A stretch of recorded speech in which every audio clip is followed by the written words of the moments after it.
Welcome to the first topic and a form 4 class, ambapo topic namba 1 tutakayoanza nayo inaitwa coordinate geometry. Coordinate geometry sio topic ngeni, ni topic ambayo tulisoma tukiwa form 1 pia. Kwa hiyo mambo mengi ambayo tulisoma tukiwa form 1 pia tutayarudia tena katika topic ya coordinate geometry. Tulisema coordinate geometry, this is the most exciting idea in mathematics, most important and exciting idea in mathematics that provide the connection. Hii coordinate geometry tumesema kwamba ni very important idea in mathematics that provide the connection,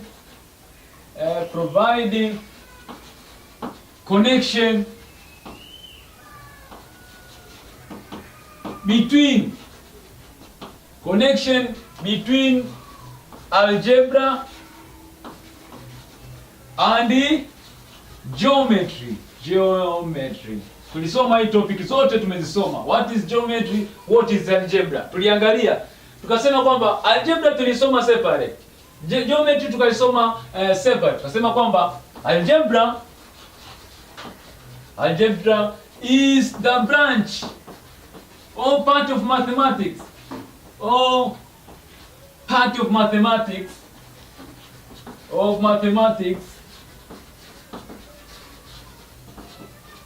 where symbols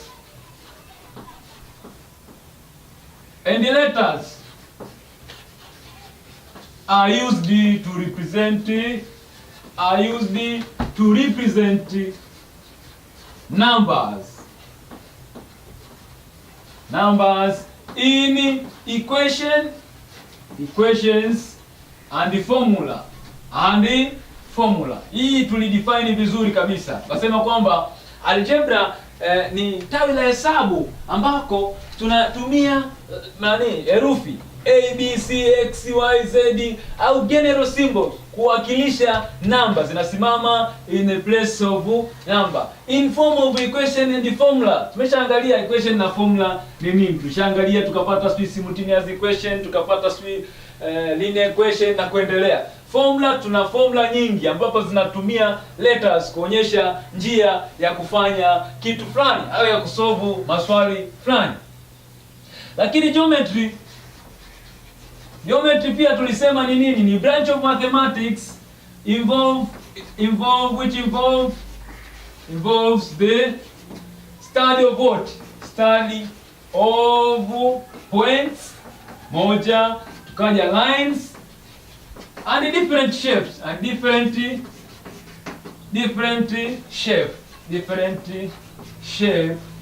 shapes on a plane. Katika plane ambao tulikuwa tunasema ni Cartesian plane au XY, tunaangalia XY plane ndio tunayoita Cartesian plane, kwamba geometry is the branch of mathematics which involves the study of points, line and different shapes. Shapes hizo ni zile polygons tuliangalia, labda tuliangalia triangle, quadrilateral, tukaangalia pentagon, hexagon, heptagon, octagon, nonagon, decagon. Hizo ni polygons mbalimbali tulizoziangalia katika topic yetu ile ya geometry. Tukaangalia circles, tukaangalia vitu vingi. Algebra nayo tukaipitia kwa makini. Kwa hiyo tunapoangalia coordinate geometry inaunganisha topic mbili ambao ni algebra na geometry. It provide the connection between algebra and geometry. Kwa hiyo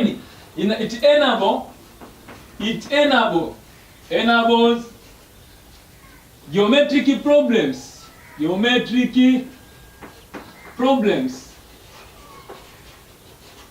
to be solved algebraically.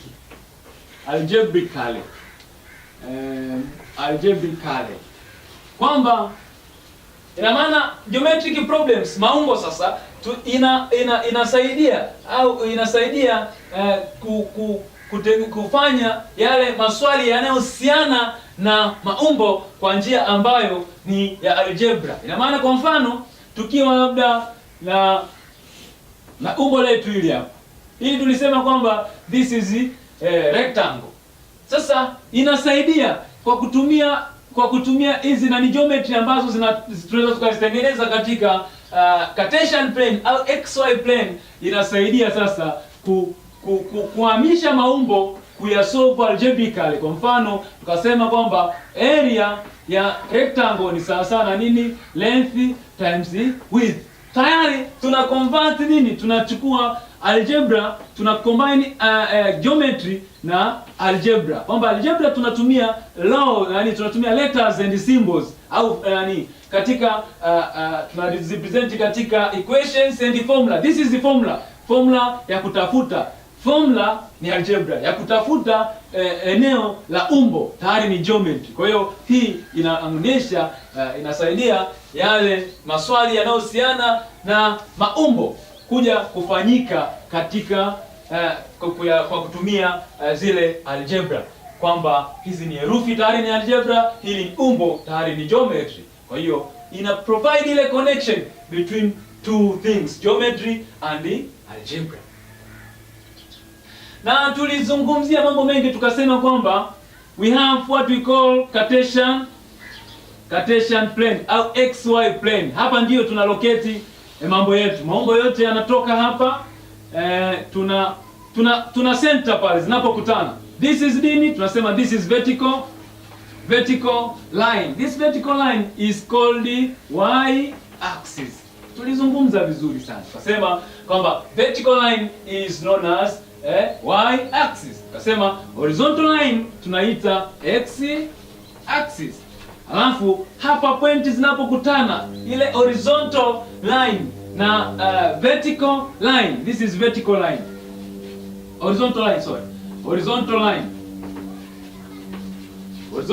line ambayo ndo tunaita nini? X axis.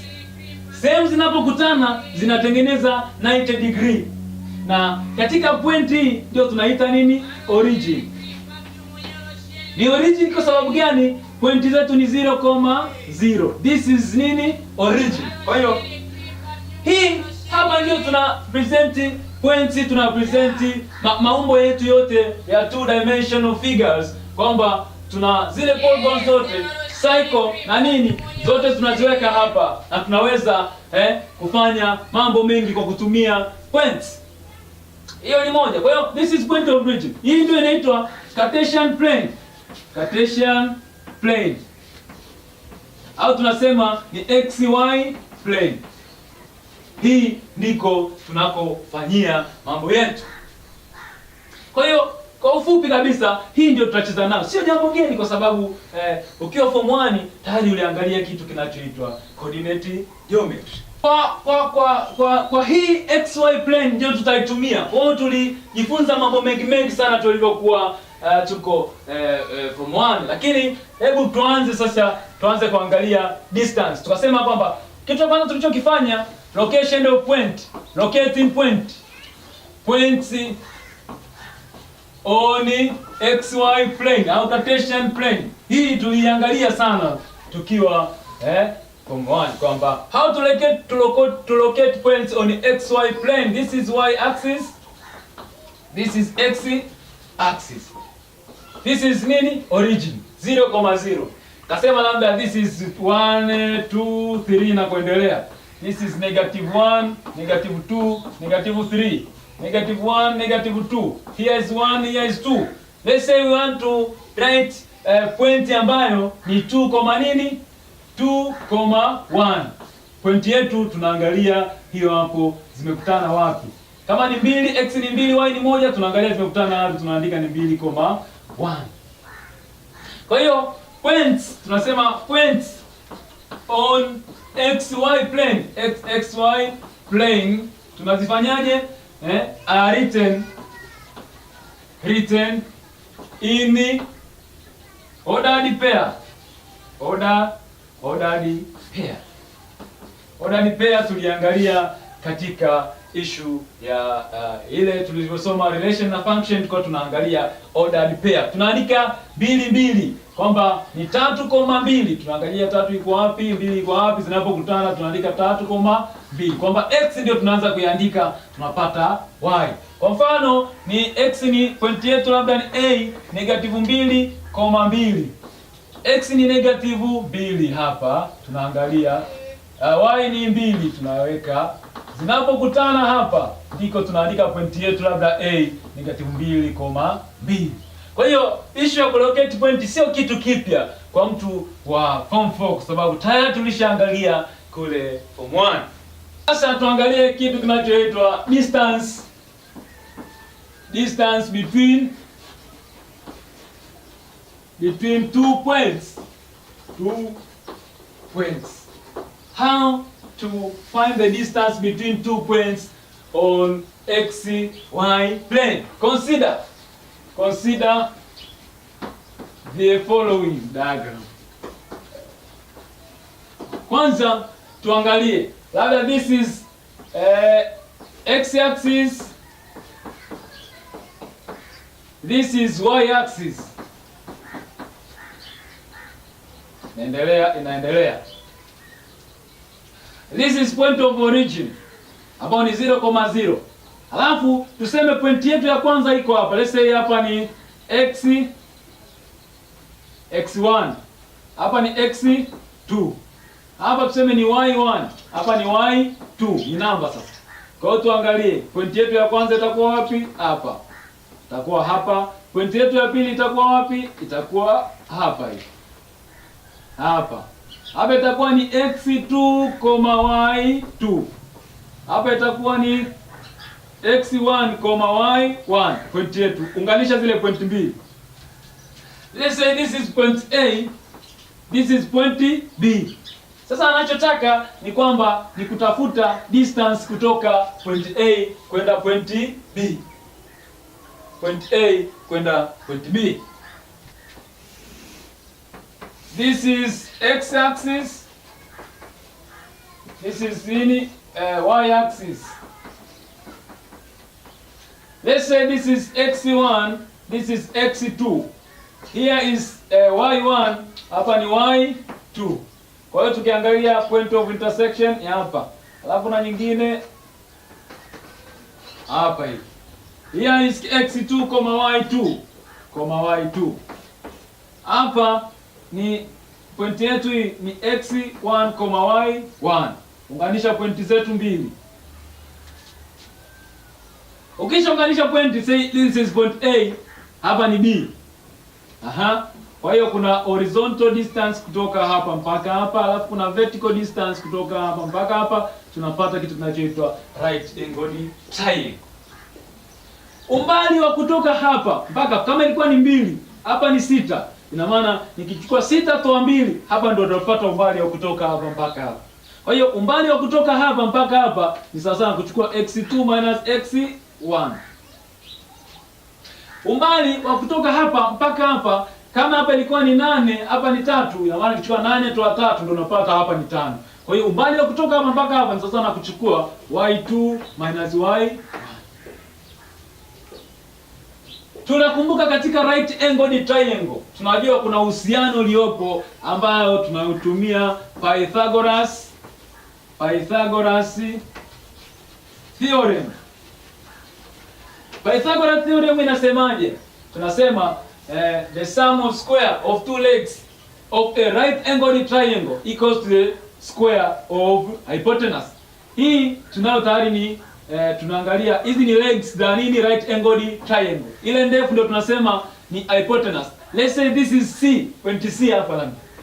Kwa hiyo tukichukua AC square nikijumlisha na CB square ni sawa sawa nini? AB square. Hiyo ndiyo Pythagoras theorem inavyosema.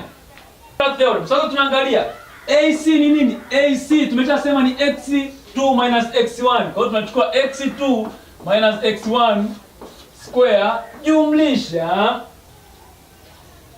jumlisha CB tumeshasema ni y2 - y1. y2 - y1 square ni sawa sawa na AB. AB sasa hii ndio distance. AB square ndio distance tunayoitafuta. Ndiyo distance ya kutoka hapa mpaka hapa tunaitafuta. Kwa hiyo tukitaka kupata distance pale tutachukua ni AB. Tuna AB square sasa na kuandika x2 minus x1 square plus y2 minus y1 square. Maandika under root.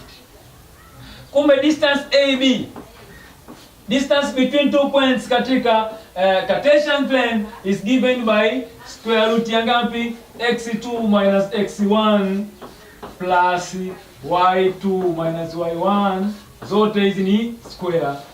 Hii ndio formula ya kutafuta distance between two points. Unachukua x2 minus x1 alafu unajumlisha minus x2 minus x1 plus y2 minus y1, zote zikiwa square.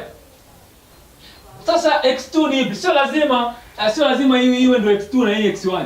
Zile point utakazo, ukipewa point mbili kwa mfano tukaambiwa example, find the distance between two points, between A labda tukaambiwa ni -2, labda 4 and B labda ikawa ni labda ni 3, maybe 5. Point hiyo tukaambiwa find the distance between two points. Distance between two points tutaamua sasa tuite ipi x1, y1. Ipi kati ya point hii tuite x1, y1. Let's say labda tukasema hii ndio x1, y1 yetu. Hapo tukasema ndio x2, y2 yetu. Kwa hiyo x2, y2, x1, y1. Tunakumbuka distance between A tumeambiwa ni point mbili AB ni sawa na square root ya, tunachukua x2 minus x1 square jumlisha y2 minus y1 square. Very simple, unaingiza tu. X2 yako ni ngapi? 3. X1 negative ngapi? Negative 2. Kwa ni 3 toa mabano negative 2. Alafu square jumlisha y2 yako ni ngapi? 5. Y1 ni 4. 5 toa 4. Alafu square ni sawa na square root ya ngapi? 3 toa inakuwa kujumlisha. Jumlisha 5 ni 3 jumlisha 2 inakuwa 5. 5 square ni 25 jumlisha 5 toa 4 ni 1. 1 square ni 1. Kwa hiyo sawa na square root ya ngapi? 26. Sawa na square root ya AB ni sawa na square root ya 26 nini? Units. Hizi ni units hizo. Lazima uandike units kwa sababu this is nini? Length. Ukiacha hivi hatuelewi ni nini. Tunaongea units, either inaweza ikawa mita, inaweza ikawa labda decameter, inaweza ikawa decimeter, inaweza ikawa kilomita, inaweza ikawa chochote kile, centimeter na nini. Kwa hiyo kama hajatupa kwamba umbali wa point mbili ziko katika nini, lazima tuandike ni units. Very simple kutafuta distance.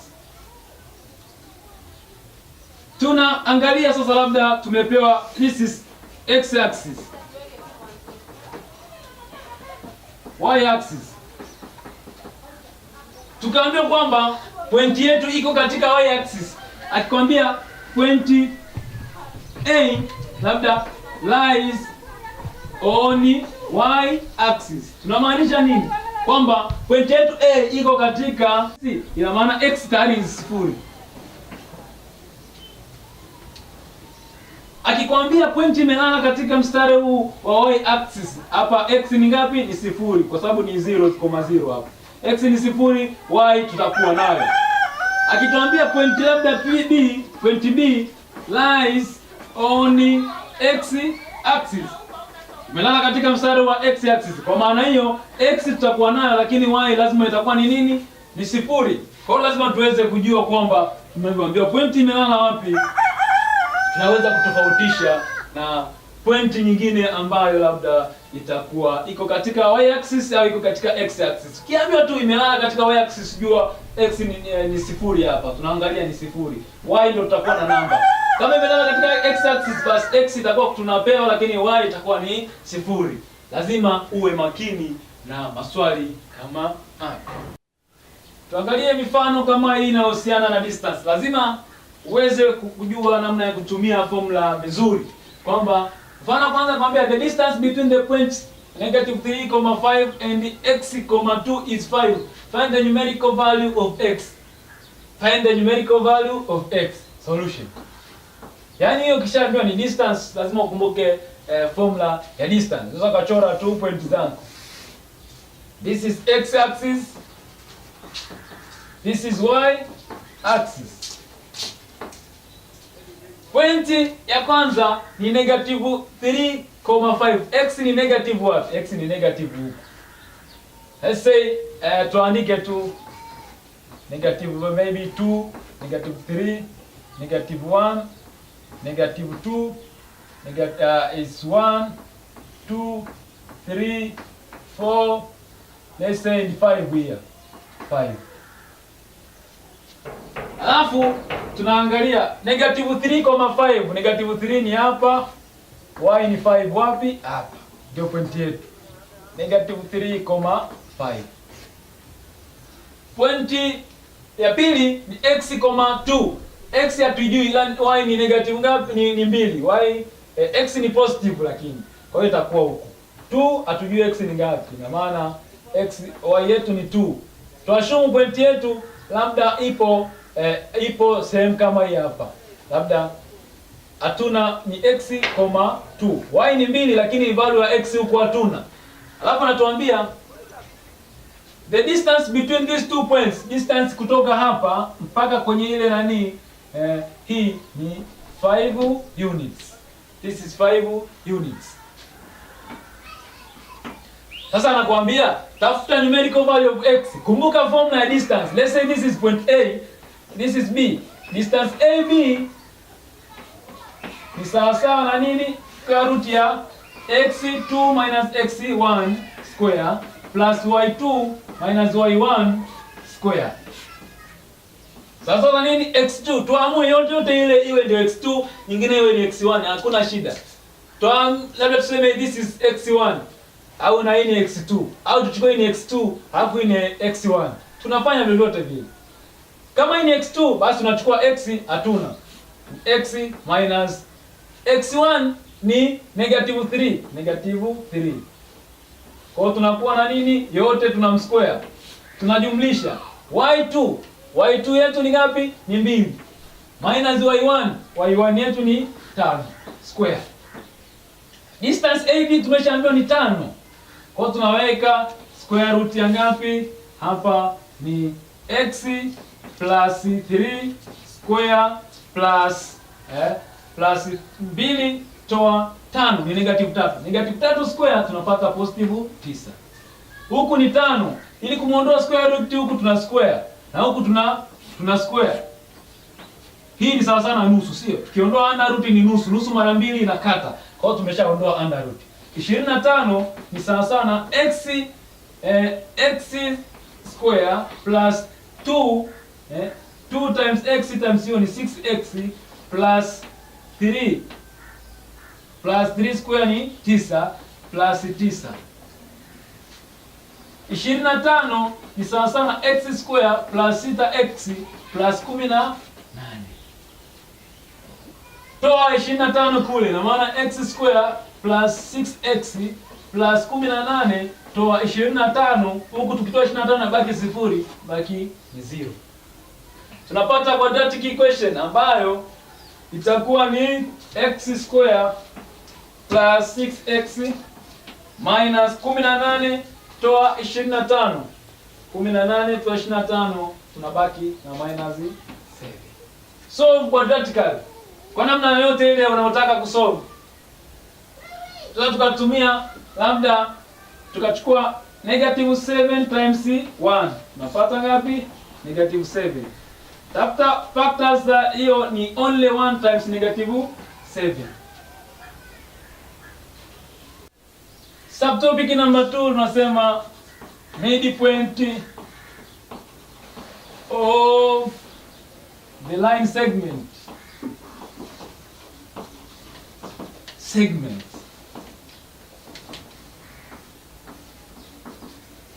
Kumbuka tuna line alafu tuna line segment.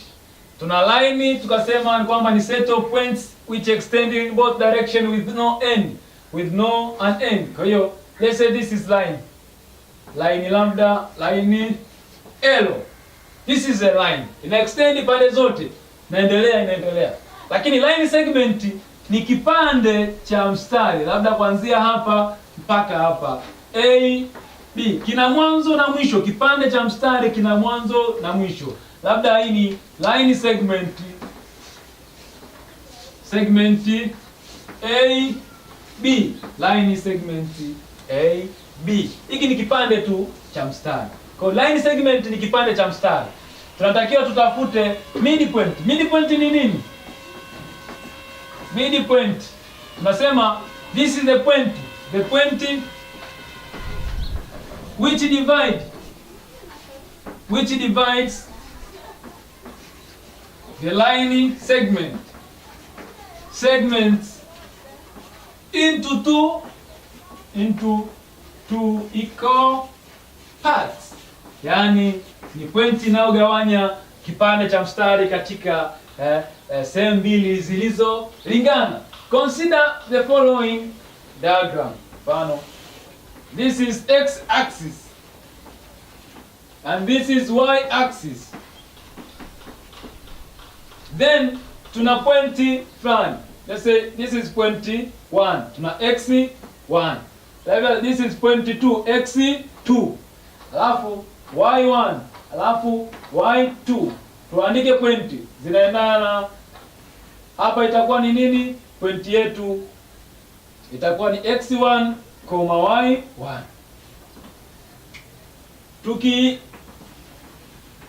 Tukiangalia hii hapa na pointi yetu itakuwa ni hii pale. Kwa mfano hapa tutakuwa na x2, y2.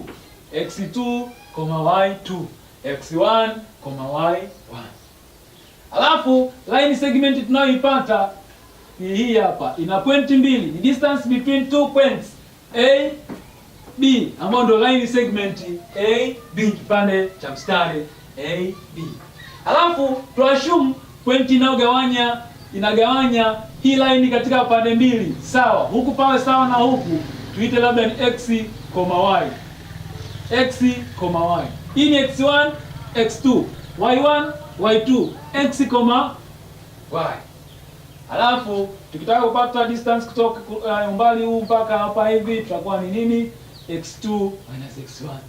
Alafu tunaunganisha tena hii hapa mpaka kwenye ile line. Tukishusha mstari hapa tunatengeneza triangles mbili. Tuseme hapa labda ni tumepaita hii ni midpoint M. Alafu tuseme hapa ni B, hapa ni C, hapa ni D.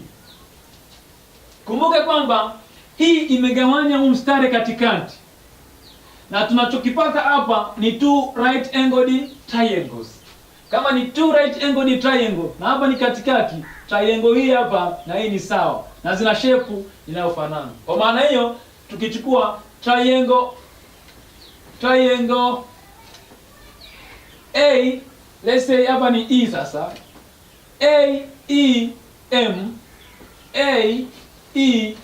M is similar to triangle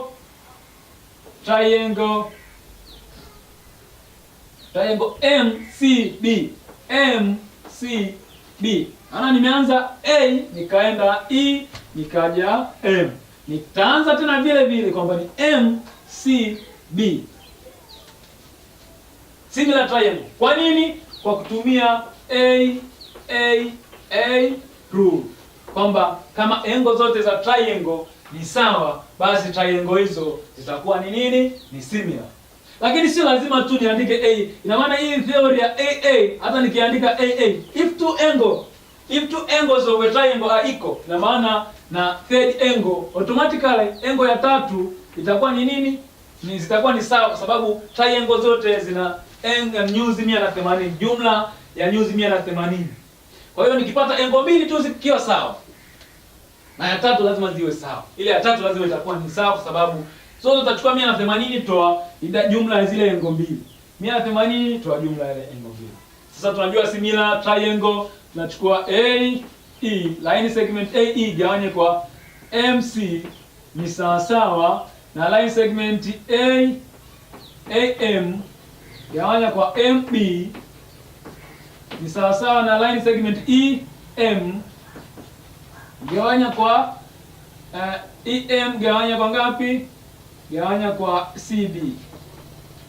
Haya, hizo ni line segment. Sasa nikitaka kupata kutoka hapa mpaka hapa, hii ni x, y. Kwa hiyo hapa ni nini?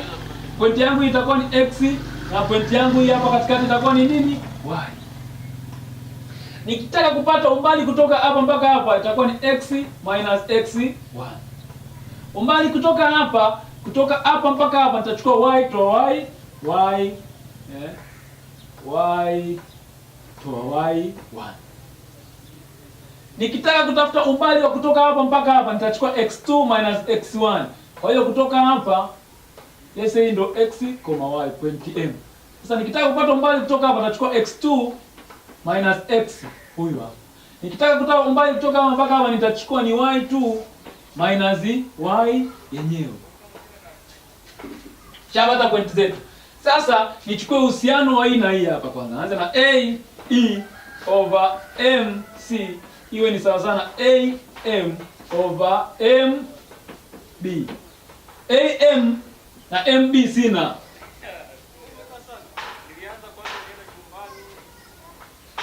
Nikitaka kutafuta AM yangu hapa tayari ninaangalia hivi kwamba hapa kuna x.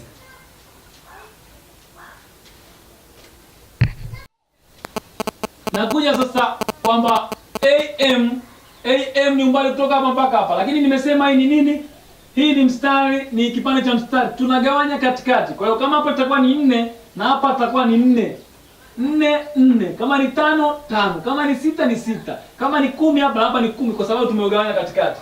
Kwa hiyo kama hii gawanya kwa hii vipande vyote ni sawa, hii itatupa jibu ni sawa sana ngapi? Na 1. Namba yoyote itakayokuwa hapa ni 100, huku nako tutakuwa ni 100. Kama ni 60 hapa ni 60. Kwa hiyo 60 gawanya kwa 60 itakuwa ni 100. Kwa hiyo itakuwa ni 1. Kwa hiyo nitachukua AE umbali kutoka hapo ni x minus x1, x minus x1 gawanya kwa MC x2 minus x, x2 minus x ni sawa sana 1, kwa sababu umbali wa kutoka hapa mpaka hapo utakuwa siku zote ni 1. Na cross multiplication hapa napataje? Napata huyu mara moja, napata x minus x1 ni sawa sana x2 minus x. Ziunganishe sasa.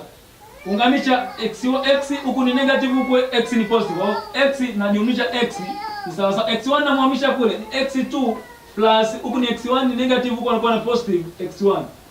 2x ni sawa sawa na x2 plus x1. Gawanya kwa 2, gawanya kwa 2. Hiyo tutabaki hapa 2 na 2 imeisha. X kumbe value of x ambayo ni hii hapa katikati ni sawa sawa kabisa na x1 plus x2 gawanya kwa 2. 1 hiyo tumeshapata x, value ya x kwa katikati. Bado y tuchukue sasa anahusiana na AM PMB na huyu mbele. Kwa hiyo nachukua AM over MB ni sawa sawa na EM over CD. EM over CD. Tunakumbuka similarity, comparative similarity. Tunasema similar triangles na maana ratio ya length za triangles zinakuwa ni sawa. Zinakuletea constant ambayo ni nini? Sawa. EM ni ipi? EM tuna EM hii hapa. EM ni y1 minus y minus y1. EM sasa na y minus y1. Gawanya kwa CD ni y2 minus y2 minus y. Lakini hii gawanya kwa hii, kama tumeshasema ni gawanya katika pande mbili zilizolingana, hii kipande na hiki hapa kitakuwa ni sawa. Ukigawanya namba ambazo ni sawa inatupa 1. Cross multiplication y2 minus y sawa sana y minus y1. Collect like term, peleka y kule, huku ni negative, atakuwa ni positive. y2 mlete y1 huku negative, anakuwa ni plus y1. Sawa sana y huku ni negative, huku anakuwa ni plus. Kumbe y2 plus y1 sawa sana 2y. Gawanya kwa 2, gawanya kwa 2. Ni sasa tunapata nini? Y ni sawa sana y1 plus y2 gawanya kwa 2. Kwa hiyo value of y tumepata tena ni y2 plus y1 gawanya kwa 2. X ni x1 plus x2 gawanya kwa 2. Kwa hiyo tunachukua value ya hii jumlisha ile pale gawanya kwa 2. Y jumlisha ile y2 gawanya kwa 2. Kumbe sasa midpoint siku zote ukiambiwa tafuta midpoint ukapewa pointi mbili ni x in ordered pair x, y ni sawa sawa na nini? Tunachukua x1 plus x2 gawanya kwa 2, y1 plus y2 gawanya kwa 2. Hii ndio midpoint. Ndio formula ambayo natakiwa ujue tu. Kwa ukipewa pointi mbili, find the midpoint between labda point hii na hii, unaingiza tu. Unachukua zile x ulizopewa, unajumlisha, unagawanya kwa 2. Y ulizopewa unajumlisha, unagawanya kwa 2. Very simple.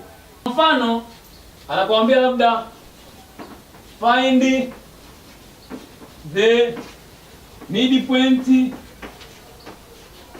of the following of A labda negative 2,4 and B labda let's say ni 2,3.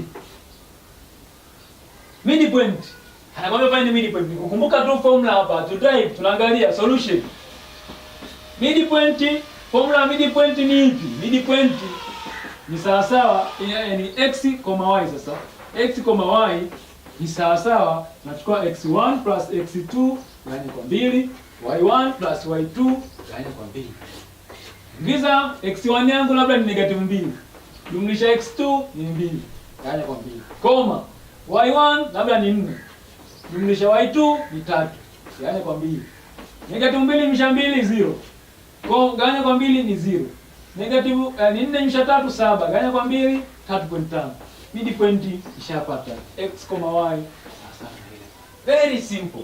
Akikupa hata point labda p 8,4 and labda q 2,2. Tafuta midpoint. Tajua midpoint x, y ni sawa sawa na x1 plus x2 gawanya kwa 2, y1 plus y2 gawanya kwa 2. x1 8, x2 2 gawanya kwa 2, y1 4, y2 2 gawanya kwa 2. Very simple yani. 10 gawanya kwa 2 5, 8 gawanya kwa 2 4. Yani kuingiza tu kwenye formula. Chukua unachukua average ya zile point mbili zilizopewa. Huyu jumlisha ule x1 na x1 na x2, y1 na x2. Umemaliza. Mfano hii miwili. Nasema kwamba ukishajua formula, yani usitegemee kwamba utaulizwa swali moja kwa moja. Lazima uwe unaielewa formula, alafu ujue kuitumia formula katika kutafuta vitu tofauti tofauti. Mfano, if the line from point ile pale, tuna point ya kwanza, let's say ni point A. Negative 4, y1. Tuseme na point B, labda ni x2, negative 3. Is bisected. Bisected ina maana inagawanywa katikati. Yaani ndio midpoint. Bisect. Tuliangalia perpendicular bisector ni kwamba ni ile line inayogawanya line mbili katikati alafu ikaform right angle. Kumbuka form 1 tuliosoma geometry. Kwa hiyo kubisect ni kuigawanya katika pande mbili. Bisected. Kwa hiyo midpoint hapo tumeshapewa. Midpoint tumepewa 1, negative 1. Anakuambia find the value of y1 and x1. Right. Haya, midpoint tunajua ni nini?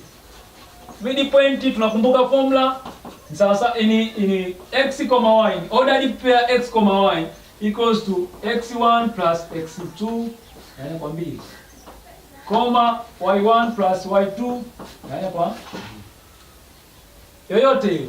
X1 tuseme hii ndio x1 yetu. Kwa hiyo tunachukua hapa tayari tuna 1, negative 1. Ni sawa sana x1 negative 4. Jumlisha x2 hatuna, gawanya kwa 2. y1 ni y1 hatujapewa, plus y2 negative 3 gawanya kwa 2. X anaendana na x, y anaendana na y. Kwa hiyo naanza kuchukua 1 sasa na negative 4 jumlisha x2 gawanya kwa 2. Disha mara 2 ni 2, negative 4 jumlisha x2. Huku ni negative anakuwa ni plus, jumlisha 4 sasa na x2. x2 sasa na ngapi? Na 6. Nachukua y na y, negative y sasa na nini? y1 minus 3 gawanya kwa 2. Zidisha huku ni minus 2 sasa na y1 minus 3. Muhamishie huku negative 2, huku ni negative anakuwa ni plus sasa na y1. Unadaiwa 2 unazo 3, unalipa 2 unabaki na yako moja sasa na y1. Kwa hiyo x2 sasa na ngapi? 6. y1 sasa na nini? Na 2. Huwezi kuandika x, y ukaandika x2, y1. Hapana, andika tu x2 sawa sana ile. Sababu ni pointi ambazo ndani. Umemaliza? Very simple. Formula una jinsi ya kutumia tu ile formula unacheza nayo. Napata jibu. Watu wanakuambia find the midpoint of the line segment. The midpoint of the line segment is midpoint tayari tumeshapewa. Midpoint katika ordered pair tumepewa ni ngapi? Negative 2,5. And the one point is, one point tumeshapewa, one point, one end point. Kwa sababu sisi tunaangalia ni first point na end point, end to end. Atuangalia tunatafutia katikati. Ndio maana wanatuambia ni one end point ambayo ni 1,7. Tunaweza kuassume point A labda ndo hatuna. Kwa sababu anakuambia find the other end point. The other end point tuseme labda ni x, y. x1, y1. End point ya pili ambao ni x2, y2 tumepewa ni 1,7. Midpoint hapa katikati ambao ni x, y tumepewa ni ngapi? Negative 2,5. Basi ingiza formula yako ya midpoint. Midpoint ni sawa sawa na nini? x1 plus x2 gawanya kwa 2, y1 plus y2 gawanya kwa 2. Sawa sawa na nini? Tuna negative 2,5. Tumeshapewa midpoint. x1 ndo hatuna. x1 plus x2 moja. Gawanya kwa 2. y1 hatujapewa. y1 plus y2 7. Gawanya kwa 2. X na x negative 2 sawa sawa na x1 plus 1 gawanya kwa ngapi? Zidisha kwa 2 kila upande, negative 4 x1 plus huku ni positive, mlete huko na kwa negative. x1 sasa na ngapi? Negative 5. Tunakuja tena y na y. 5 sasa na y1 plus 7 gawanya kwa 2. Zidisha kwa 2 10 sasa na y1 plus 7. Mtoe huku ni 10, toa 7 sasa na nini? y1. y1 sasa na ngapi? 3. Sasa hii tunaweza kuziandika kwa sababu ni x1, x1. Kwa naandika x1, point one, another end point ni sawa sawa na negative 5,3. Kisha very simple ukijua formula na namna ya kuitumia. Utapewa maswali tofauti tofauti, lakini wewe kumbuka midpoint inasemaje, iandike kama ilivyo, alafu tafuta kile ambacho unaambiwa utafute. Another subtopic, sasa tunaanza gradient. Gradient of a line. Ni kitu sio ambacho sasa tunarudia sasa, huko ndo marudio yale ya form 1 kabisa tumeanza. Katika topic hii ni vitu viwili tu ambavyo tunaviongezea. Tofauti na vile vya form 1. Kutafuta midpoint na kutafuta distance. Lakini gradient equation na nini vyote tulipitia form 1. Kwa hiyo gradient tunasema ni nini? Gradient is the measure of steepness of a particular line, of a line. Steepness, muinuko. Imeinuka kiasi gani? Hiyo ndio tunaangalia nini? Gradient of the line. Gradient of the line. Ili tuweze kutafuta gradient gradient ni lazima tuwe na 2 points. 2 points on a line. Lazima tuwe na angalau point mbili katika line. Ili tuwe na point mbili, hizi point mbili tunaziita labda ni interval fulani. Tunasema ni interval. Labda point A ni kiasi fulani na point nyingine ni kiasi fulani. Hiyo ndio tunaita interval. Lazima uwe na point ya kwanza ukapewa labda x1, y1. Lazima uwe na point ya pili tena b x labda 2, y2 ndio uweze kutafuta gradient. Sasa kwa mfano tulisema kwamba katika xy plane, Cartesian plane au xy plane, ni y axis, hii ni x axis. Tukasema kama tuna interval fulani ambayo ni pointi ya kwanza na hii pointi ya pili,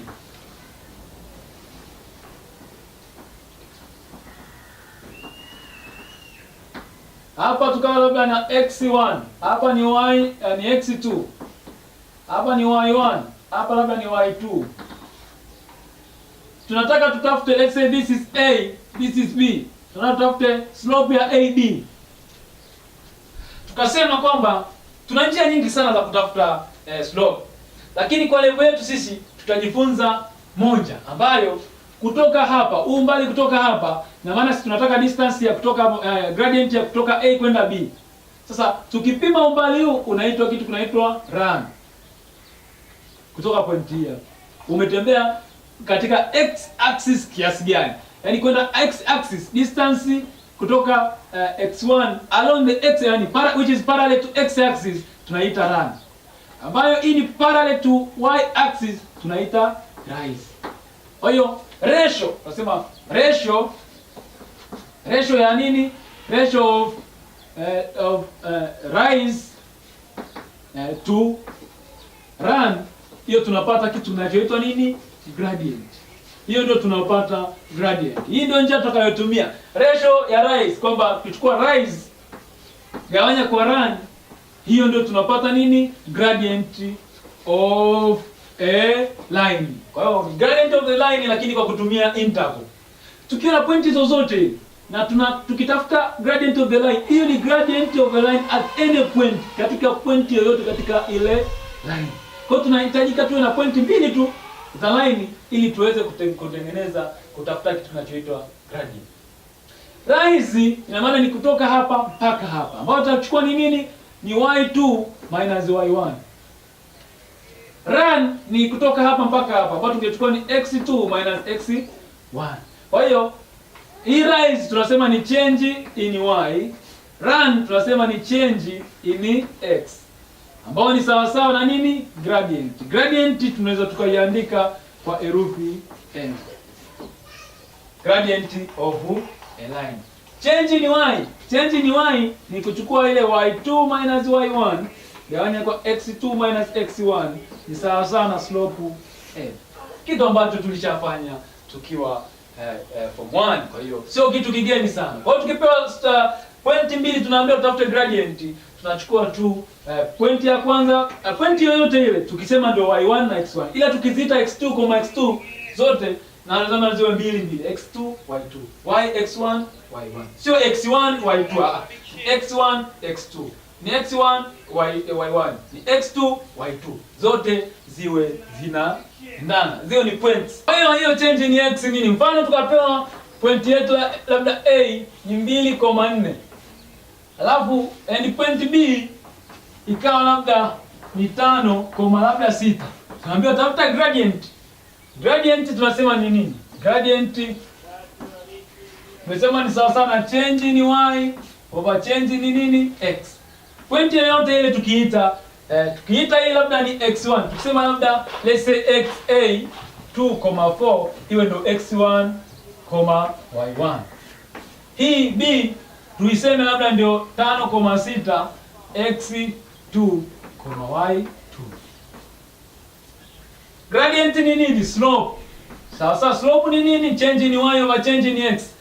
Change ni x ni nini? Change ni y ni nini? Ni y2 minus y1 over x2 minus x1. au unaweza ukaiandika labda ni y1 minus y2. Gawanya kwa x1 minus x2. Haileti jibu tofauti kabisa. Chochote kile kitakuja sawa. Kwa hiyo tuchukue y2 labda. Y2 ni ipi? Ni 6. Y1 ni 2. 6 toa 2. X2 ni nini? X2 ni nini? X2 ni 5. X1 ni 2. 5 toa 2. Sawa sana ngapi? Ni 4 gawanya kwa 3. Hiyo ndio slope yetu hiyo hata. Sasa tuchukue tena labda ni y1. Y1 ni ipi? Y1 ni 4. Toa y2. Y2 ni nini? 6. Gawanya kwa x1. X1 nini? 2. X2 5. Sawa sana negative 2 gawanya kwa negative 3. Negative 2. Kwa hiyo tutasema kwamba hii ndio x1 y1 x2 tuchukue. Kwa hiyo slope gradient ni sawa change in y. Tusema ni y2 minus y1 over x2 minus x1. Au tunaweza tukaandika kwa namna nyingine, labda tukaibadilisha y1 minus y2 gawanya kwa x1 minus x2. Kwa namna yote ile itakupa jibu sahihi. Y2 ni nini? 6. Y1 ni 4. 6 toa 4 gawanya kwa x2 ni nini? 5. X hiyo ni 5 toa 2. Sasa na ngapi? Ni 2 kwa 3. O y1 tunarudia sasa. Y1 ni ipi? Y1 ni 4. Toa y2. Y2 ni 6. Gawanya kwa x1 2. Toa x2 5. Tunatakiwa tupate ni negative 2 gawanya kwa negative. Negative na negative positive. Kwa hiyo 2 ya 3 2 ya 3. Hata ukianza y1 au ukianza y1 na hapo uanze x1. Zile point. Kwamba pointi moja inabidi ikianza pointi moja ianze yenyewe. Ikitangulia ikiwa ni ya pili hiyo ya pili. Kwa hiyo ikiwa ni y2 x2 y1 y1 x1 y2 x2. Unapata slope rahisi kabisa. Ni kitu ambacho tumekifanya sana toka tuko form 1. Kwa hiyo kwa kutumia slope sasa tunakwenda kwenye kitu kinachoitwa equation of a line. Equation of a particular line. Equation of a line. Equation of a line tunaweza tukaitafuta tukiwa na cha kwanza lazima tupewe 2 points. 2 points katika line. Kwa hiyo tukishapata 2 points itatupa kitu kinachoitwa nini? Slope gradient. Tukishapata gradient tutachukua point 1. Tuna nini? Take 1 point, one of the given point, alafu utafute gradient. One of the given point and the other point say ni x, y, unknown, hatujui point zake. Kwa tukisha tafuta hiya, find the gradient. Tuna find the gradient. Find the slope kama ulivyokuwa unatafuta hapo. Ukishatafuta gradient, ina maana gradient uliyoipata ya kwanza itakuwa ni sawa sawa na ile ya pili uliyoiandika. Kwamba kwa mfano tuna point A. Tuchukue ni ile ni 2,4 na B 5,6. Kwanza kabisa tukatafuta slope. Slope tukachukua ni change in y kwa change in x. Tukapata ngapi? 2 ya 3. Tuna point mbili hizo. Tuna assume kuna point nyingine ambayo tuijui, point C x, y. Kwa sababu line itakuwa na slope sawa, tunachukua point kati ya hii na hii tunaitafutia tena gradient. Au tuchukue point hii hapa labda na hii hapa, au hii hapa na hii hapa. Tutafute tena gradient. Alafu slope hiyo ni sawa sana change in y over change in x. Sasa na y2 minus y1 gawanya kwa x2 minus x1. Tuchukue labda hii ndio x2 y2 na point moja hapa. Tukichukua na point moja tunachukua ni sawa sawa na x yani y toa labda 4 gawanya kwa x toa 2. Tutakachokipata ni sawa sana ile slope ya kwanza, kwa sababu pointi zote ziko katika mstari mmoja. Kuna chukua 2 ya 3 ni sawa sawa na y toa 4 gawanya kwa x toa 2. Kicross multiplication utakachokipata ndicho kinaitwa nini? Equation of a line. Hapa ni 2x minus 2 ni sawa sawa na 3y minus. Hii ndio tunaitafuta equation of a line. Haya yote ni marudio. Kwa hiyo tutachukua 2x minus 2 times x, tunafungua mabano 2x minus 4, fungua mabano kule ni 3y minus 12. Muhamishie huyu huku itakuwa ni 2x minus 4, huku ni minus 12 unakuwa plus 12 sawa sawa na 3y. Itakuwa 3y sawa sawa na nini? 2x negative 4 jumlisha 12 ndio bakiwa na positive 8. Gawanya kwa 3, gawanya kwa hiyo y sawa na 2 ya 3 x jumlisha 8 ya 3. Hii ndio equation of a line. This is the equation of a line. Equation of the line tunaandika ni sawa sawa na mx plus ngapi? C. Hii ndio tunaiweka kitu kinachoitwa slope. Hii tunasema ni constant. Alafu hii ndio nini? Value ya y. Hii na hii zinaitwa variables katika equation of a line. Kwa hiyo tunaweza kutafuta line sasa, ili tutafute tuweze kupata nani equation of the line. Kitu cha kwanza lazima labda tuwe na 2 points. Tukipewa point 2 tutatafuta gradient. Tukishatafuta gradient tutaassume kama kuna point nyingine katika line x, y, tutaitafuta slope, tutaandika ni sawa sana na ile slope tuliyoipata, tutapata equation. 2, tukipewa gradient, tukishapewa gradient and 1 point. Kama tumepewa gradient and 1 point, ina maana tutakuwa na gradient, tutaandika gradient, halafu tutaassume point nyingine, tutatoa na zile point tulizopewa.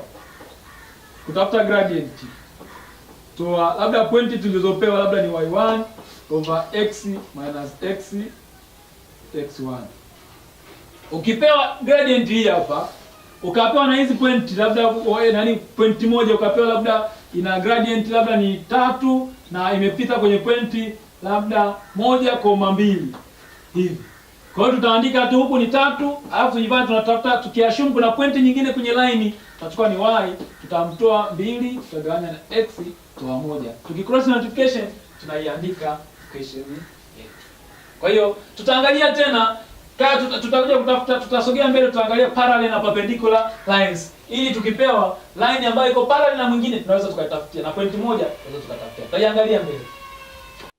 Bado tuangalie mifano sasa, examples 1 2 na huyo wa 3, tuangalie maswali. Kwanza ukishaelewa principle, yaani kwamba ukishaelewa kwamba labda kanuni ya kufanya hiki na hiki iko vipi, yaani maswali mengine yote yatakuwa yanategemea ile kanuni. Kwa hiyo lazima utumie ile ulichojifunza kujibia maswali. Usitegemee kuulizwa kitu moja kwa moja kwamba find the equation ya point hii na hii. Hamna. Unaweza ukapewa gradient ukanyimwa hiki ukafanya nini? Ukafanya maswali. Tulikuwa tunafanya kwanza, kabla tujafanya maswali, ilikuwa tunaandika equation in form of mx plus c. Tukichukua y tukahamishia mx huku, tukamhamishia na c, tukiandika 0, hii ndio tunasema ni general equation of the straight line. General equation of a straight line. Hii tukiandika kule ni sawa sawa na 0. General quadratic equation kwa tunaandika ni sawa sawa na 0, na hii tukihamishia hivi vingine zote huku tukiandika ni sawa sawa na 0. Hiyo ni general equation of a straight line. Example number 1. Kwambia determine the value of k in order that the line whose equation is kx whose equation kx plus minus y plus 0 passes through the point 3, 5. Equation tuliyopewa nini? Kx. then minus y plus 5 equals to 0. Hii ni general equation ya nini? Straight line. Kama inapita point hiyo hapo, ina maana kama inapita point hiyo hapo passes 3,5, ina maana tukiingiza katika equation inatakiwa isatisfy equation. Tukiingiza value zetu za 3 na 5, x ni 3 na y ni 5, na maana inatakiwa tupe jibu ni sawa sana ngapi? Na 0. Kwa sababu si inapita kwenye, yani si iko kwenye mstari ambao ni huu hapa. Kwa hiyo kama ukishaambiwa na pass through point hiyo, ukiingiza katika ile equation itakupa jibu ni sawa sana ngapi? Na 0. Kwa hiyo naingiza x yangu ni ngapi? 3. Hapa naingiza 3 na kupata 3k. Minus y ni ngapi? 5. Plus 5. Ni sawa sana nini? Na 0. Ninachukua 3k negative 5 jumlisha 5 ni 0. Inaisha ni sawa sana 0. Gawanya kwa 3, gawanya kwa 3. Kwa hiyo k ni ngapi? K itakiwa iwe 0. Kwa hiyo ili ipite point ile pale, hapa panatakiwa pawe ni sawa sana 0. Inabakiwa na nini? Y jumlisha 5 ni sawa sana nini? 0. Hiyo ndio equation ambayo tunakuwa nayo. Anakuambia determine the value of a k in order that the line whose equation is kx, whose equation is kx hapo inapita point ile pale. Kwa hiyo value of k ni ngapi? Ni 0.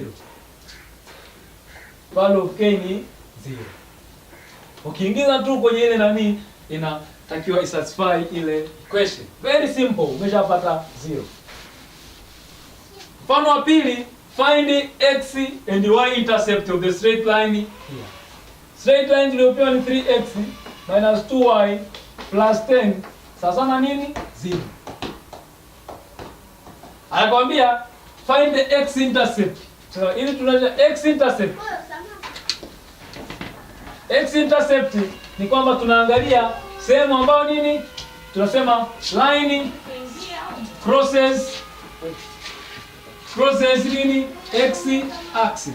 Sehemu ambayo line yetu na cross x axis. Iki cross x axis hapa, y ni sawa sana nini? 0. Kwa hiyo kumbe naandika y ni 0. Nikitaka kutafuta x intercept, y ni 0. Kwa hiyo x intercept y equals to 0. Naandika y ni 0. 3x minus 0. Kwa hiyo minus 2 times 0 inaisha plus 10 na sana 0. 3x muhamishie 10 kule negative 10, yaani kwa 3, yaani kwa 3. X intercept ni negative 10, yaani kwa 3. Kwa tafsiri nyingine, sehemu ambayo mstari wetu utakuwa unapita katika x axis, utakuwa unapita katika negative 10 gawanya kwa 3. X sasa na negative 10 gawanya kwa 3 huko. Tukitaka kutafuta tena y intercept, ni sehemu ambayo ule mstari unapita katika cross y axis. Kama una cross y axis ina maana x ni sawa sana nini? Na 0. Kwa unaandika x kule ni 0. 0 toa 2, y sina ndo naitafuta jumlisha 10 sawa sana na 0. Negative 2y ni sawa sana nini? Muhamishie kwa negative 10. Yaani kwa negative 2, yaani kwa negative 2. Y equals to 5. Kwa hiyo hii ndio y intercept na hii ni x intercept. Very simple. Number 3, the point negative 4 and hiyo hapo lie on the line. Point hizo hapo kwanza tuna x over a plus y over b equals to 1. Alafu akwambia point hizi zote zina lie on the line. Kama ziko kwenye line ile, nimeshakwambia zina satisfy nini? Ile line. Kwa hiyo utazipachika zile value inatakiwa zikupe jibu ni sawa na ngapi? Na 1. Nikiandika value za x ikawa ni 4 na y ikawa negative 2 nitapata 1. Nikiandika value ya negative 2 sawa na x, alafu na negative 5 sawa na y nitapata 1. Hapo nitapata equation hii. Kwa hiyo naandika katika point ya 4 koma negative ngapi? Koma negative 2. Ni sawa sawa naingiza kule x ni 4 over a plus negative 2 ya b ni sawa sawa na nini? 1. 2 katika pointi nyingine negative 2,5 taingiza kule kwenye ile equation ya straight line. X negative 2 over a plus negative 5 over b sasa na nini? 1. Hii napata equation ya kwanza, hapa napata equation ya pili.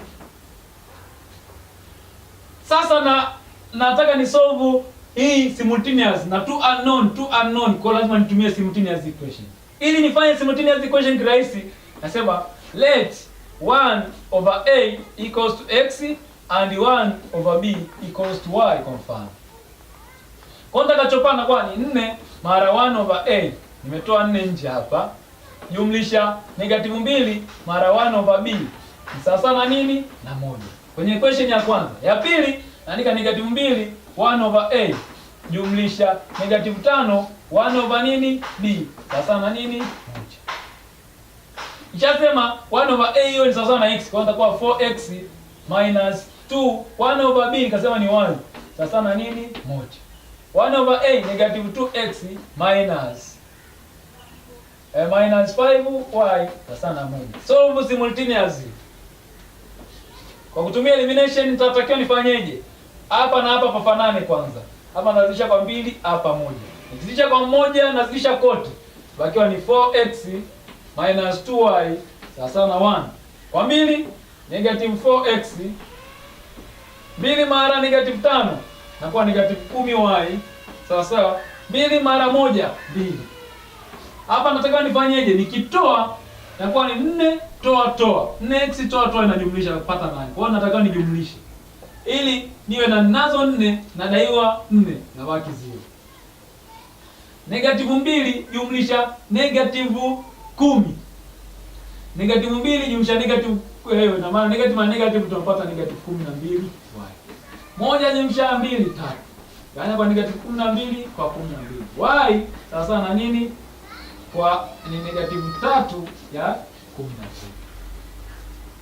Nikishapata y sasa na -3 ya 12, naweza nikarudi kwa elimination nikatafuta namna ya kumuondoa huyo hapo. Au nikasubstitute katika equation moja y ikawa ni -3 ya 12. Nikachukua labda 4x, nichukue equation hii hapa minus 2 y ni -3 ya ngapi? Ya 12 sawa na 1. Ni 4x -2 mara positive mara -3 napata positive 6/12 sawa na 1. -4x ni sawa na nini? 6 1 kwa 6 2 ni sawa na 1 toa nusu, na muhamishia huko 1 toa nusu tabakiwa na nusu, kwa 4x sawa na nini? Nusu. Gawanya kwa 4, gawanya kwa ngapi? Kwa 4. Kumbe x ni sawa na nusu mara 1 ya ngapi? Ya 4 sawa na 1 ya 8. Shapata x ni 1 ya 8 na y nimeshapata ni -3 ya 12. Hii -3 ya 12 ningeanza kurahisisha kwa 3 1 kwa 3 ngapi? 4. Negative robo. Kwa hiyo unapata -1 ya 4. Kwa hiyo nikishapata, lakini nilisema x sawa na 1/a. X nilipata ngapi? 1 ya 8. Kwa hiyo 1 ya 8 ni sawa na nini? 1/a. Na cross multiplication a mara 1 a. 8 mara 1 8. A sawa na ngapi? 8. Lakini nikasema y sawa na 1/b. Y nimepata ngapi? 1 ya -1 ya 4. Sawa na nini? 1 ya b. Cross multiplication -b. 4 mara 1 4. Yaani kwa negative kwa negative. B sawa na -4. Kwa hiyo unapata a, b ni sawa na negative ngapi? Na 8, negative. Nikijaribu kuingiza kuprove sasa, ninachukua sasa a yangu ni 8. 4 gawanya kwa 8 ni nusu. Jumlisha 2 -2 ya b. B ni -4. -2 gawanya kwa -4 ni positive nusu. Kwa hiyo 1 ni nusu jumlisha nusu ni 1.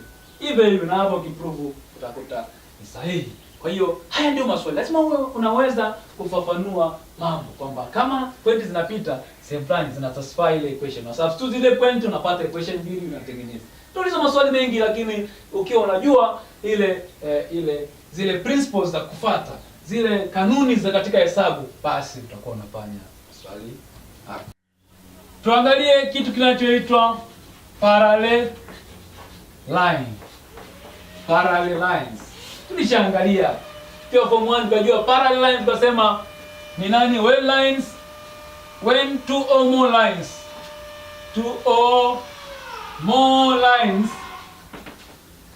lines on a plane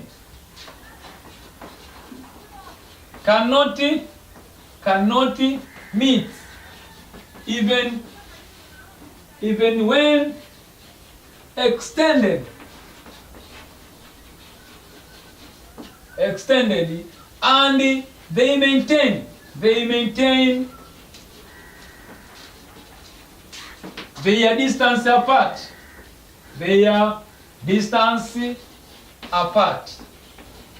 Hii ndio tunasema ni parallel line, kwamba zile line zinazochorwa katika plane, kwa mfano labda zikawa hizi line ziko hivi, hazitakutana hata uextend kwa namna gani, hata uziongeze kwa namna gani, haziwezi kukutana. Hizo tunasema ni parallel line. Na sifa nyingine ni kwamba ili zisikutane ni lazima distance hii kati ya huu mstari na mstari uwe unakuwa ni sawa, 2. Na kama hapa ni 1.5, basi na umbali wao uko ni 1.5. Haziwezi kukutana kamwe, hata uchore mpaka wapi, sababu huu umbali utazidi kubaki hivyo, na hapa patazidi kubaki hivyo. Hizi ndio tunasema ni parallel lines. Sifa ya parallel lines, kwa hiyo parallel lines inakuwa na nini? Equal gradient. Zinakuwa na gradient ambayo ni sawa. Hiyo ndio sifa ya parallel line ambayo natakiwa ikumbuke, kwamba ni line zinazokuwa na gradient sawa. Kwa mfano tunaweza tukawa na hii ni y axis, hii ni x axis. Tukawa na labda gradient ya mistari ambayo iko parallel na nini? Na y axis. Parallel to y axis. Ikiwa parallel to y axis hivi, ina maana value of x does not change. It remain constant. Only value of y changes. Only values of y change. Values of y change. Kwamba ni values za y peke yake ndio zina change. Kwa hiyo tukiwa tunatafuta slope, tukasema gradient sawa sawa nini? Sema slope equals to change in y over change in x. Kwa hiyo change in y tutakuwa na y2, tutakuwa na y1. X itakuwa ni x toa x. X haitabadilika kama haiwezi kubadilika. Kwa hiyo tutabakiwa na kitu kinaitwa y2 minus y1 gawanya kwa nini? Kwa 0. Kwa hiyo slope ya lines ambazo ziko parallel na y axis ni undefined. Hakuna slope. Hatuwezi kutafuta slope ya lines ambazo ziko parallel na x na y axis kwa sababu value of x iko chini na haibadiliki, inakuwa ni sawa, kwamba ukitoa zile value unabakiwa na 0, kitu ambacho gradient itatupa undefined. Any number divided by 0 ni undefined. Kwa hiyo equation ya line ambazo ziko parallel na y axis ni nini? Hatuna y, tunakuwa ni x ni sawa sawa na namba fulani, labda na x1. Kwa utakuwa labda x ni sawa sawa labda na 6, au ni x sawa sawa na 4. Tunaweza kuwa na x hapa, x ni sawa sawa na nini? Labda na 2. Huku ikawa labda x sawa sawa na negative 4. Yaani zote ambazo ziko parallel to y axis zitakuwa zinaandikwa kama x ni sawa sawa na nini? Labda namba fulani. Kwa hiyo katika mistari ambayo iko parallel na y axis hatuna slope, sababu slope inatuletea undefined. Tuangalie mistari ambayo ni parallel to x axis. X axis. Kwa mfano kwa hiyo tutakuwa na hii ni y axis, hapa tutakuwa na nini? X axis. Mistari ambayo ni parallel na x axis.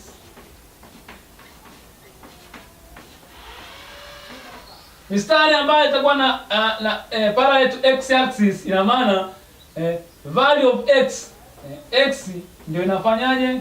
Ina change. Y do not change. Does not change. Kama value of y does not change, ina maana tunasema slope m sawa na change ni y over change ni nini? X. Huku tutakuwa change ni y, change ni x na ni y, itakuwa ni kama ni y ni 2 itakuwa ni 2 peke yake kama hapa. Kama ilikuwa ni 2, y itabaki 2 mpaka mwisho. Gawanya kwa x ndio itabadilika, tutakuwa na x2 minus x1. Huku change ni y tutapata 0 siku zote kwa sababu zitakuwa ni 2, toa ngapi? Toa 2. Kama ni 4 ni 4 toa 4. Kama ni 8 na ni 8 toa 8, itabaki 0. Kwa hiyo itakuwa ni 0 gawanya kwa x2 kwa nini? y1.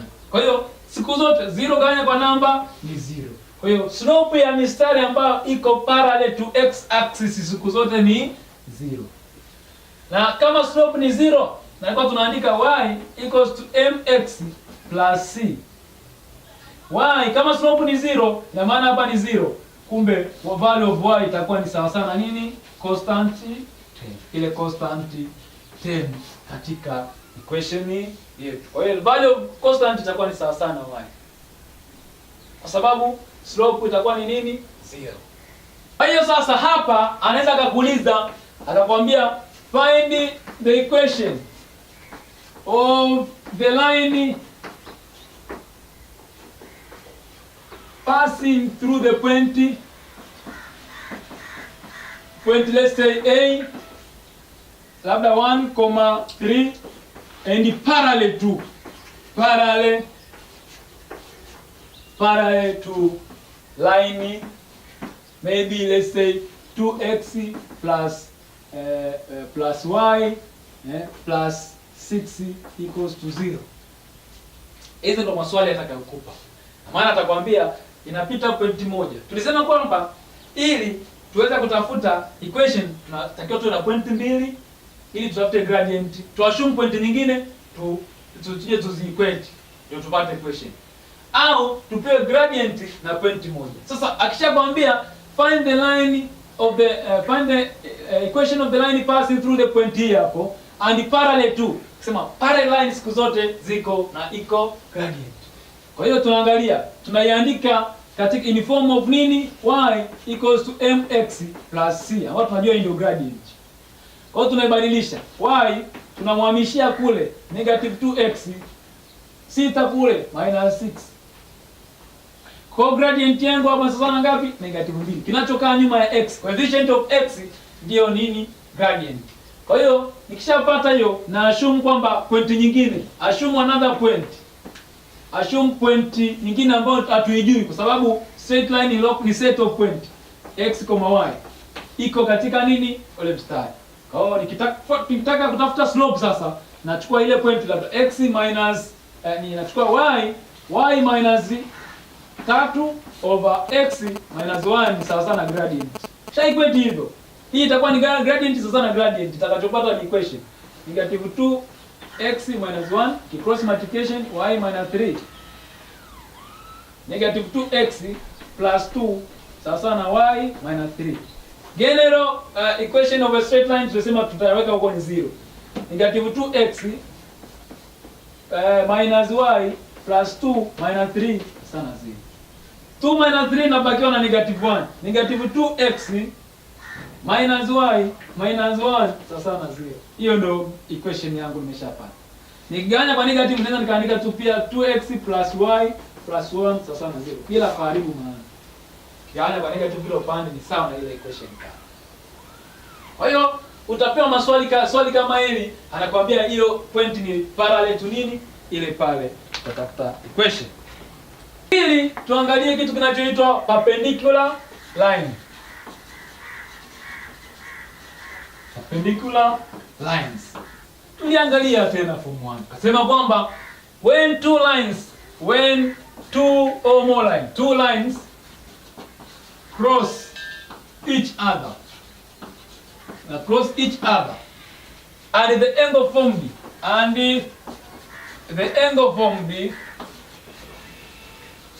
is a right angle. Right angle tunajua ni angle yenye nyuzi 90.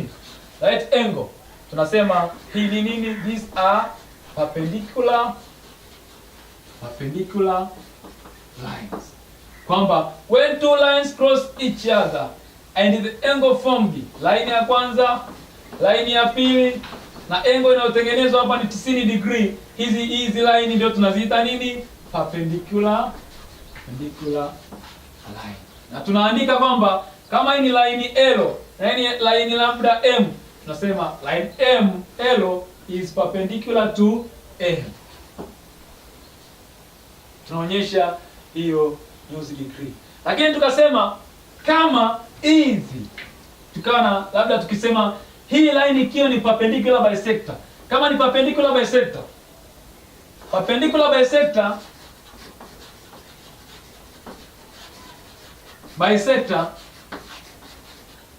kinagawanya. Sasa hii itakuwa sio line, sasa itakuwa ni line segment.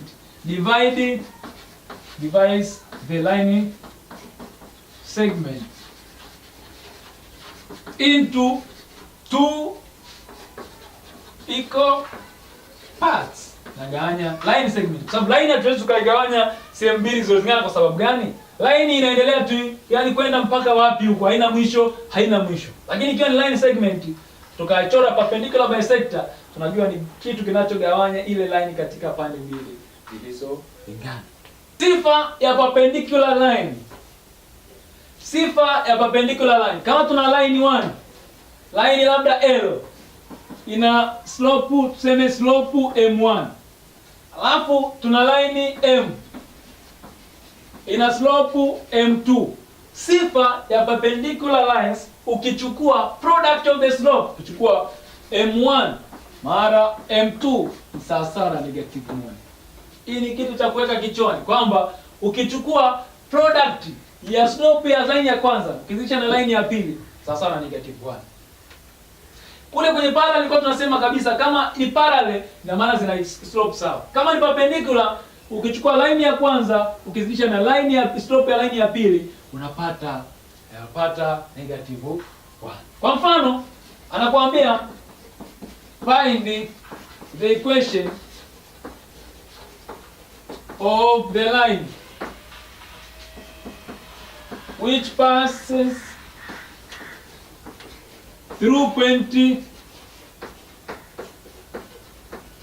let's say P -5, 4 and perpendicular to line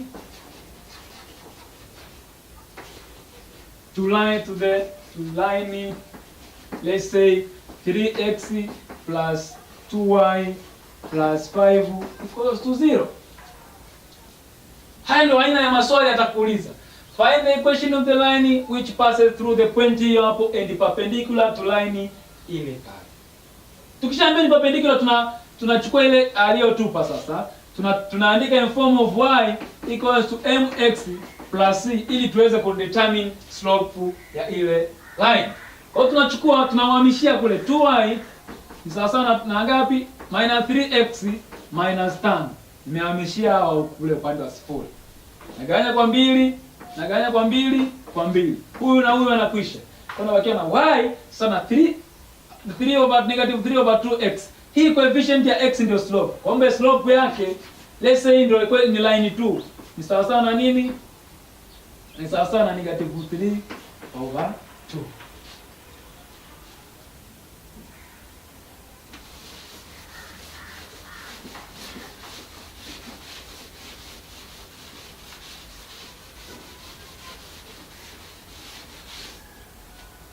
Tukishapata hiyo ya kwanza, kwa kupata slope ya equation ya pili, nachukua m1, m2 sawa na -1.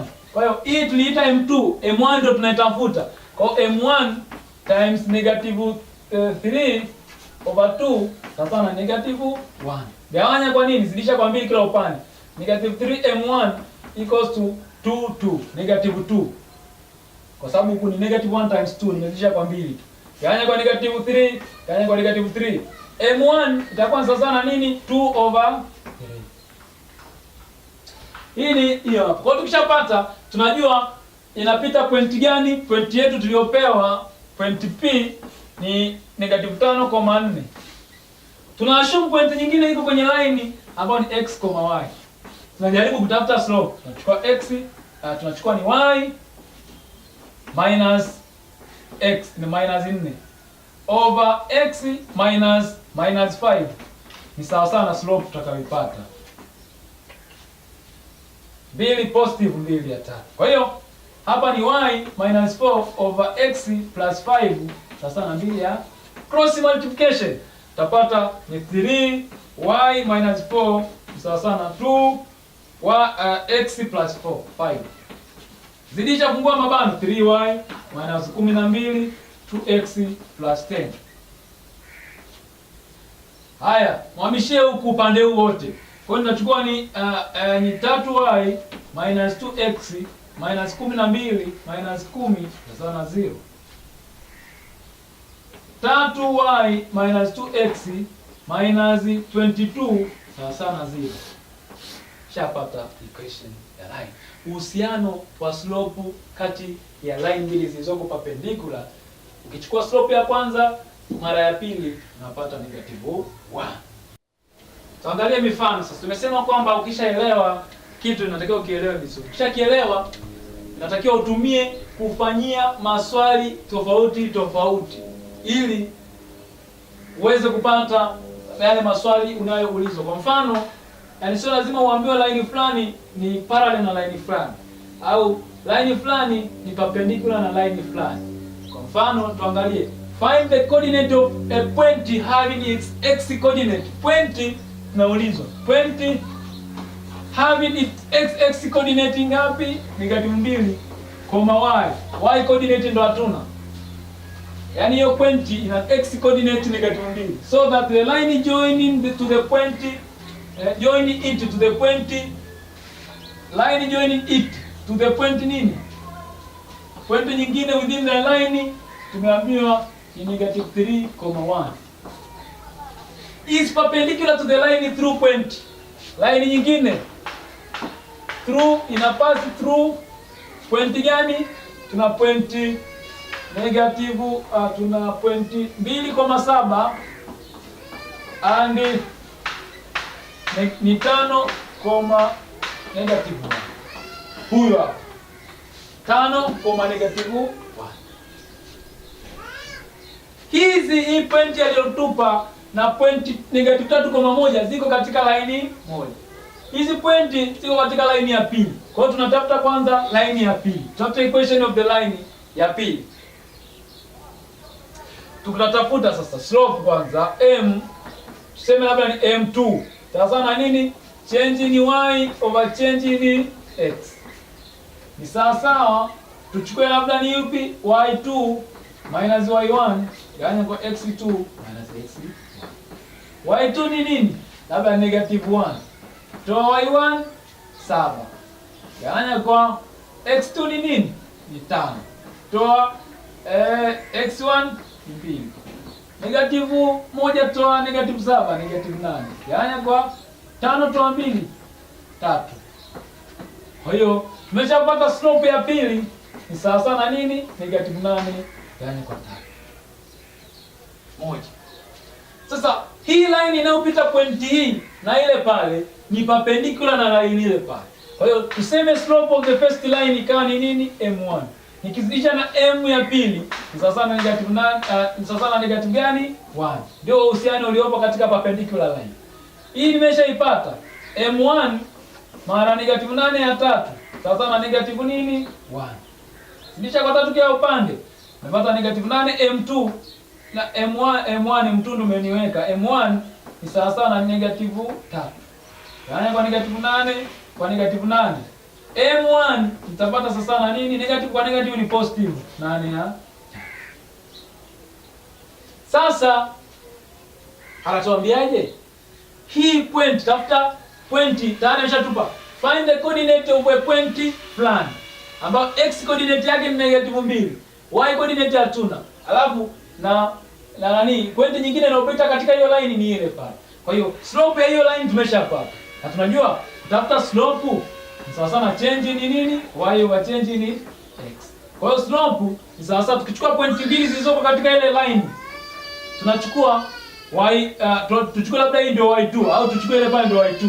Chukua moja toa y, gawanya kwa -3 toa 2. Y ndio hatuna, lakini x tunayo. Huku slope tumeshajua hii slope ya hii line ilikuwa ni perpendicular na ile pale. Tumetafuta ile slope, tukatafuta uhusiano, tukapata slope ya ile equation tunayoambiwa. Kwa hiyo slope yake ni 3 ya 8. Kwa hiyo tutapata 3 ya 8 sawa sawa na 1 minus y negative minus. Kwa hiyo inakuwa ni plus. Gawanya kwa negative nini? 1. Cross multiplication. Hapa na negative 3 sawa sawa na 8 1 minus 1. Negative 3 sawa sawa na 8 toa 8. Rudisha huku. Negative 3, 8 ni positive, toa 8 sawa negative 8.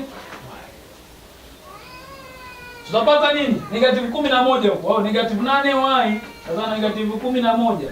Gawanya kwa negative 8, gawanya kwa negative 8. Y nitapata ni positive 11 ya nini?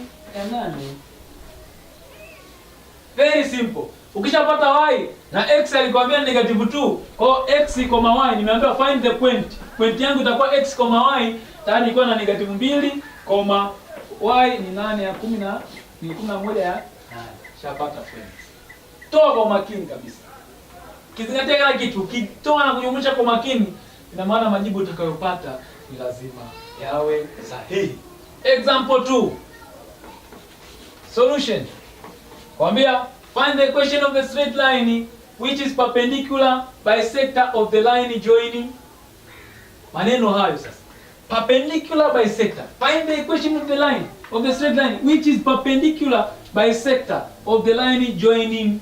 Kwa hiyo tuna point ya kwanza P. Kwa mfano 2 point P ni 3 kwa negative 1. Point Q tuna negative 2, 1. Hii sio, hizi ni pointi ziko katika line. Lakini tukichora ina maana kama pointi iko hapa na hapa. Tukichora hizi pointi mbili, pointi P na Q, ina maana tunachopata ni line segment PQ. Sio line. Line inaendelea, huku inaendelea na huku inaendelea. Lakini kutoka hapa mpaka hapa ni line segment. Alafu akatuambia tutafute equation of straight line which is perpendicular bisector. Tumesema bisector ni kitu kinachogawanya line segment into 2 equal parts. Sasa hii ametuambia tutafute equation ya ile line. Hatuna chochote kuhusiana na ile line, lakini ametupa pointi hizi mbili. Tunajua kama hii ni perpendicular bisector ya line hii hapa, ya line segment hii hapa, basi kitakachokuwa hapa kitakuwa kinaitwa kitu kinachoitwa nini? Midpoint. Itakuwa ni kitu kinachoitwa midpoint. Midpoint ambayo napata ni x1 jumlisha x2 gawanya kwa 2, y1 plus y2 gawanya kwa nini? Kwa 2. Midpoint yangu x1 ni ngapi? 3. Jumlisha x2 negative b gawanya kwa 2. Y1 ni labda negative 1. Jumlisha ni 1. Gawanya kwa sasa ngapi? 3 toa 2, 1.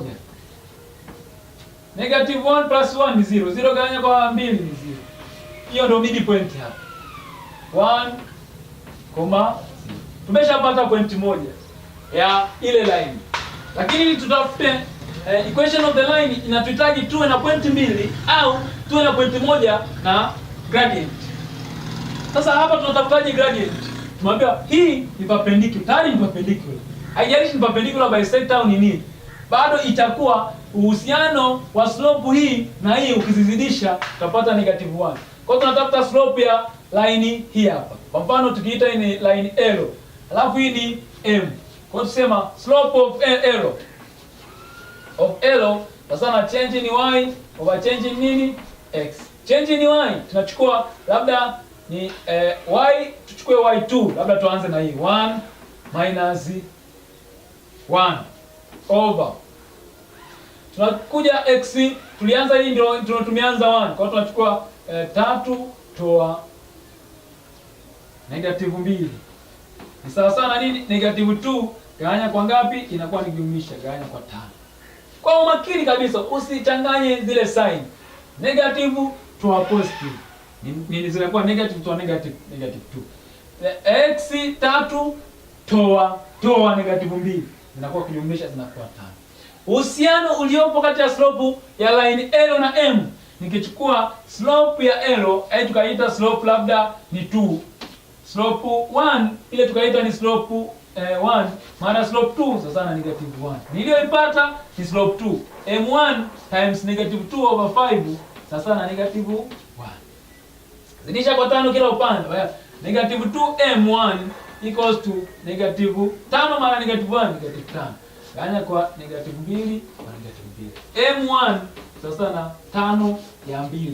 Negative na negative positive. Sasa umeshapata slope. Slope yake ni nini? Ni sawa sawa na 5 ya 2. Kama sasa slope yake ni 5 ya 2, kwa hiyo tunaweza tukatafuta sasa tukatafuta equation ya ile line pale, kwamba tunachukua labda pointi nyingine ambayo tuijui iko hapa ambayo ni x, y. Tunatafuta slope yake, slope itakuwa ni x ni y toa 0 gawanya kwa x toa nusu ni sawa sawa na slope 5 ya 2. Y tukicross multiplication hapa sinabaki y tu. Cross multiplication unapata 2y sawa sawa na 5 x minus ngapi? Nusu. Zidisha pale tutapata 2y sawa sawa na 5x toa 5 ya ngapi? Walete huku kwa upande mmoja tupate general equation of a straight line.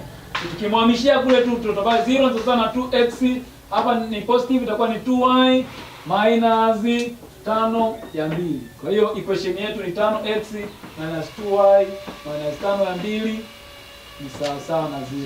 Hivyo general ndo equation ya line yetu with a line which is perpendicular bisector of nini? Line L ambayo ina point PQ.